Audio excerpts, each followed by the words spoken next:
किती वर्ष UPSC clear करण्यासाठी लागले? सोबत UPSC करताना टार्गेट फिक्स ठेवलं पाहिजे का, की आपल्याला या परीक्षेसाठी आपले 100% इतकेच वर्ष द्यायचे, म्हणजे कुठे थांबायचं आणि कुठे सुरुवात करायची हे UPSC करतानाच ठरवलं पाहिजे का?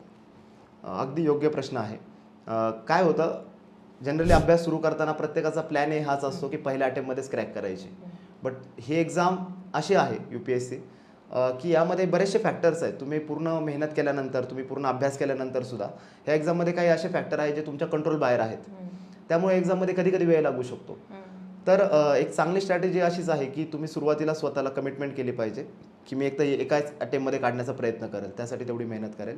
आणि मॅक्स तुम्ही स्वतःला टाईमलाईन दिली पाहिजे की मॅक्स 2 अटेम्प्ट किंवा मॅक्स 3 अटेम्प्ट, यानंतर मी माझा प्लॅन बी जो काय असेल तो ॲक्टिवेट करेल. त्यानंतर तुम्हाला एक्झाम द्यायची तर देत राहा. मात्र दुसरा जो तुमचा करिअरचा ऑप्शन आहे तो तुम्ही सिक्युअर 2-3 अटेम्प्ट, मला वाटतं 2 attempt is a very decent number. Sincere तुम्ही असाल तर 2 अटेम्प्टमध्ये ॲटलिस्ट तुम्ही मेन्स देताय, इंटरव्ह्यू देताय, अशी जर तुमची स्टेज असेल तर तुम्ही एक अभ्यास सुरू ठेवू शकता.